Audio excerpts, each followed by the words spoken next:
Hello everyone, आज हम question 18 करेंगे। क्वेश्चन 18 में गिवन है the sum of fourth term and eighth term of A P is 24। तो A N is equals to A one plus N minus one D. Okay, ये formula तो अब तक याद हो गया होगा। ए फोर्थ टर्म निकालो, ये ए एनथ टर्म निकालने का फॉर्मूला होता है। तो ए फोर्थ टर्म कैसे निकालते हैं? ऐसे ए वन प्लस ये n की वैल्यू क्या है 4 माइनस वन डी। तो ए फोर क्या हो गया, इधर नीचे लिख लो इसके, ए फोर हो गया A one plus 4 minus one 3D। ठीक है, अब ए एट्थ टर्म निकालनी है तो इसको भी इसी फॉर्मूले में रखो। ए वन प्लस एन की वैल्यू क्या है, ये वाली एन की वैल्यू होती है 8 minus one D. A eighth is equals to A one plus C क्या हो गया 8 माइनस वन 7D। तो इन दोनों का जो सम है, क्या कहना चाह रहे हैं, the sum of fourth term and eighth term of an A P is 24। ये इन दोनों का जो सम है, यानी ए फोर्थ और ए एट्थ का जो सम है वो 24 है। ठीक है, तो यानी ए फोर्थ टर्म क्या है A one plus 3D, A one plus 3D। A eighth term क्या है A one plus 7D is equals to 24। Clear?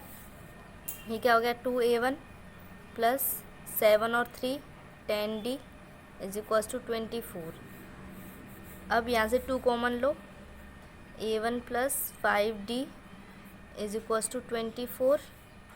ये इधर डिवाइड में आ जाएगा, A1 plus 5D is equals to 24 divided by 2। तो ये क्या हो गया A1 plus 5D is equals to 12। Clear?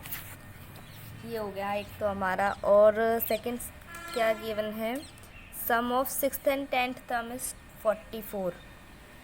Some of sixth यानी ए सिक्स्थ और ए टेंथ टर्म का जो सम है वो 44 गिवन है। ए सिक्स्थ निकालो, A1 formula A1 plus 6n minus 1D,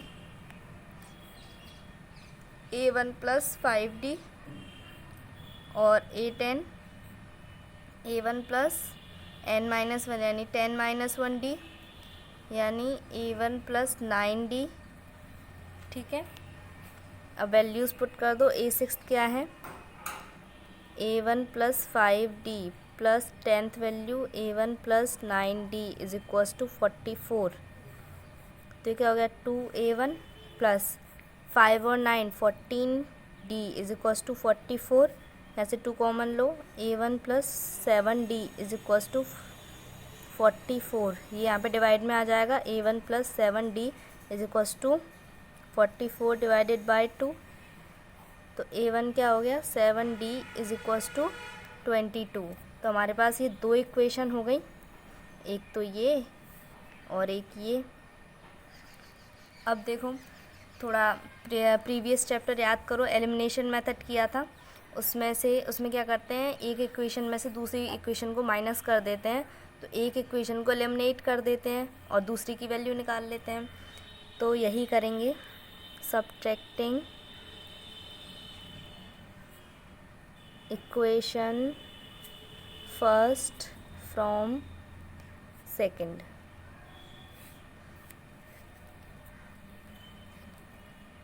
second equation में से फर्स्ट को माइनस करो, 22। A1 plus 5D is equals to 12, A1 plus 5D equals to 12। Subtract करते टाइम ये जो नीचे वाली इक्वेशन होती है इसके साइन चेंज होते हैं ना, A1 से A1 cancel, 7D minus 5D 2D, 2 minus 2 0, 2 minus 1 10 यानी D क्या आ गया हमारा 10 बाई 2 यानी D क्या हो गया 5। कॉमन डिफरेंस क्या आ गया 5।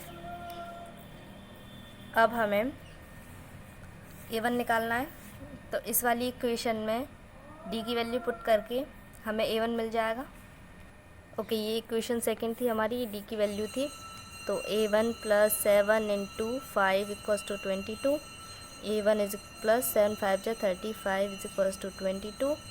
A1 is equals to 22 minus 35। A1 is equals to 22 minus 35, तो क्या हो गया माइनस के 13। क्लियर। अब हमें क्या करना है, क्वेश्चन में गिवन है कि आपको 3 टर्म्स निकालनी है AP की, जो AP फॉर्म होगा। तो फर्स्ट टर्म क्या है AP का, A1 क्या है माइनस के 13। A2 क्या है, A2 निकालो, A1 plus n minus 1D होता है। A1 प्लस n की वैल्यू क्या है 2 माइनस 1D, तो A1 की वैल्यू माइनस 13 प्लस ये क्या हो गया 1 इंटू 5 माइनस 13 प्लस 5 यानी माइनस 8, यानी A2 क्या हो गया हमारा माइनस के 8। ठीक है, ये A2 हो गया माइनस के 8। अब A3 निकालो, फॉर्मूला यही रहेगा सेम। तो A1 plus 3 minus 1D, A1 की value minus 13 plus 3 minus 1 2 into D की वैल्यू 5 माइनस 13 प्लस 10 यानी माइनस 3। A3 की वैल्यू क्या हो गई माइनस के 3।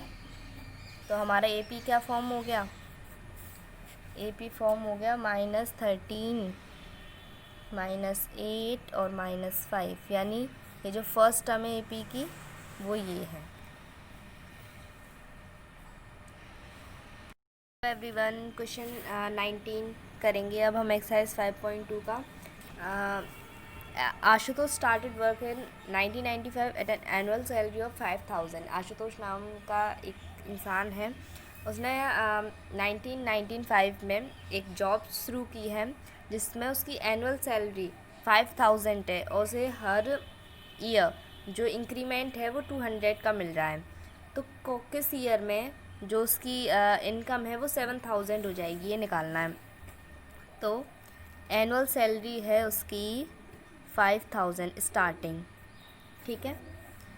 अब उसको नेक्स्ट ईयर, ये हो गई हमारी 1995 में इतनी, ठीक है। अब 1996 में उसको इंक्रीमेंट हुआ 200 रुपये का, तो 5200। 1997 में उसके हो गए 5400, फिर से 200 का इंक्रीमेंट हुआ यानी 200 और बढ़ गए उसके। अब हमें बताना है कि किस ईयर में इसके 7000 हो जाएंगे, ठीक है। तो सबसे पहले तो हम ये पता कर लें कि 7000 कौन सी टर्म है, ये जो AP फॉर्म हो रही है इसकी कौन सी टर्म है 7000, तो हम पता कर लेंगे। तो A1 तो हमें गिवन है 5000 फर्स्ट टर्म, ठीक है। कॉमन डिफरेंस क्या गिवन है 200 का, 200 का इंक्रीमेंट हो रहा है, 200 बढ़ रहा है ना, तो कॉमन डिफरेंस क्या है 200, ठीक है। अब AP बताओ, nth टर्म मुझे गिवन है 700 और मेरे को बतानी है n की वैल्यू निकालनी है। 7000 कौन सी टर्म है ये बताना है। A1 की वैल्यू है 5000 प्लस n की वैल्यू निकालनी है, common difference 200, 7000 equals to 5000 plus n की वैल्यू तो निकालनी है, तो इसको सॉल्व करो। 200n minus 200, okay. 7000 ये इधर आके माइनस के 5000, ये इधर आके प्लस के 200, अब इधर क्या बचा 200n, ठीक है।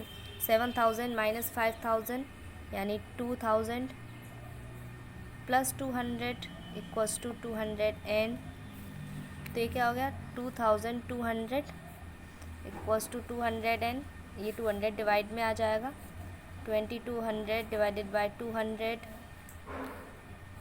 200 से 2 ये 0 0 कैंसिल, ये 11 टाइम्स 11 इक्वल्स टू n, यानी जो n की वैल्यू 11, यानी 11 ईयर्स बाद उसकी जो सैलरी होगी वो 7000 होगी। यानी अभी क्या चल रहा है, अभी इसने जॉब कब स्टार्ट करी थी 1995 में,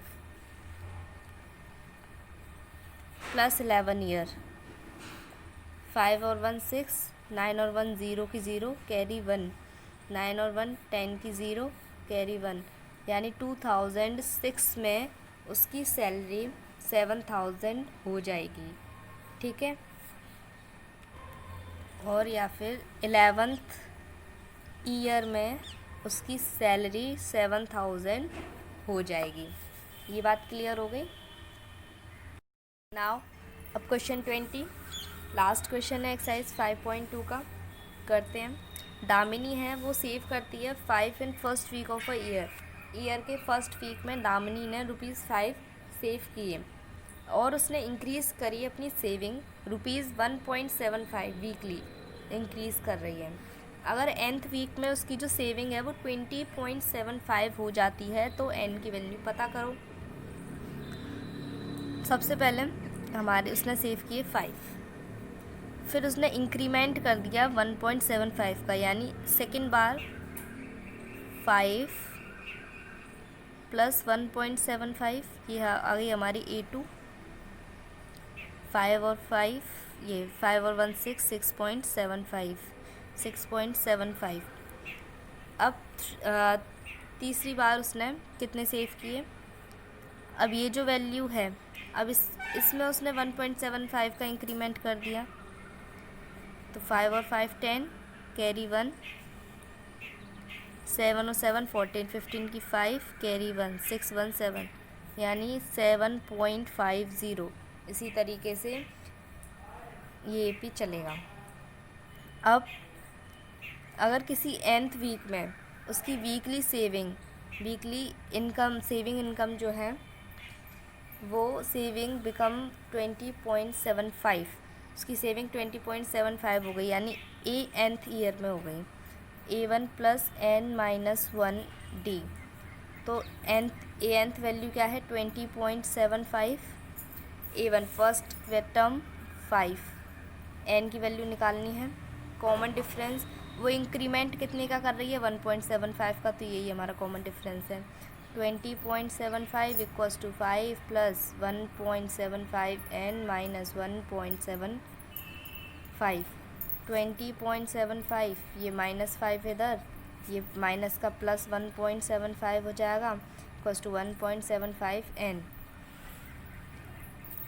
पहले इन दोनों को ऐड कर लेते हैं, 5 और 5 10 की 0 कैरी 1, 7 और 7 14, 5 की 5 कैरी 1, 21 22, 22.5 -5।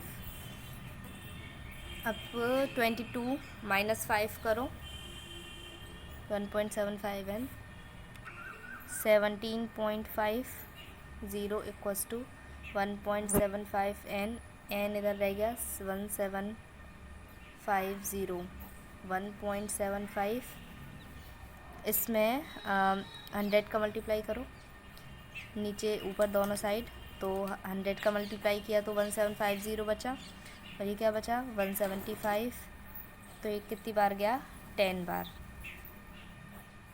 n की वैल्यू क्या आ गई 10।